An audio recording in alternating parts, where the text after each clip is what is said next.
Hey everyone, welcome. Today we're going to be working on Chapter 2, the operating system structure. What is the operating system? We've talked about like some of the components and stuff of the operating system. Now we're going to get into kind of like just the overall structures that the operating system has. Now this is not a chapter to get too wound up about. There's a couple major sections that I'll kind of emphasize. But this is to give you more of a background for everything that we're going to do throughout the rest of the semester. So let me bring up my pen option here. So I can highlight things. And this is the overall of Chapter 2. The services, user and operating system interfaces, and we'll talk a minute about that. System calls, services, linked loaders, why applications are operating system specific. This is actually kind of a very important kind of aspect that we've kind of touched on a little bit already. Operating system design and implementation, the structure, building and booting, and debugging. So our objectives is really to identify what the operating system is, its components. So we've already touched on this a bit with our first project. We're going to move on with a little bit more detail. Again, this is mainly to give you a good background. So what are some of the services? Operating systems execute programs. The user interface. The user interface technically is not part of the kernel. The definition of what an operating system is, it has a lot of ambiguity. There is no good definition. You can say the operating system is whatever the manufacturer ships to you. So whatever Microsoft ships to you. So Windows, including the graphic interface, could be considered part of the operating system. But when we really talk about operating systems, we're talking about that kernel functionality, that kernel component that makes the system function. A user interface, even a graphical user interface, is really just a layer on top of our kernel. So I don't really consider the user interface part of the operating system, just the ability to have a user interface. Now, almost all operating systems also have a basic command line interface.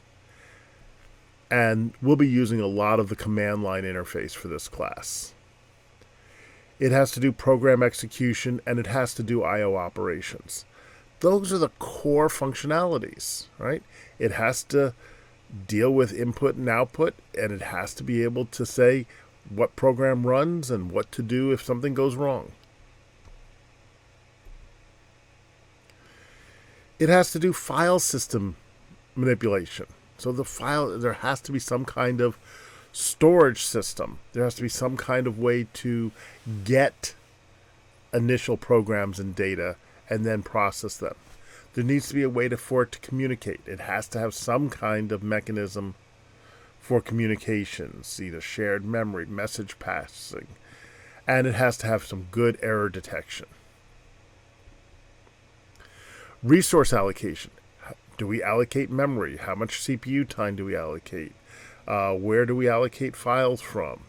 All of these things. Who gets the keyboard? So when I start typing, I'm forever typing in the wrong window because the operating system isn't picking the window that I'm looking at. It's picking the last window I clicked in. And that's a form of resource allocation. Logging.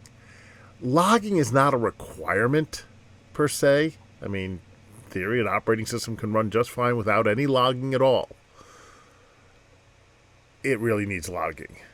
Logging helps us determine what is going on in the system when somebody changes something. So from a security aspect, we don't want a hacker changing a file and us not knowing about it. So logging allows us to keep track of things, also for errors. Protection and security, security from outsiders, making sure there's authentications, making sure there's permission settings, protection, making sure the resources are controlled. These are all things that we've kind of gone over in our first exercise with these are what an operating system has to do. So we want to really make sure it does that.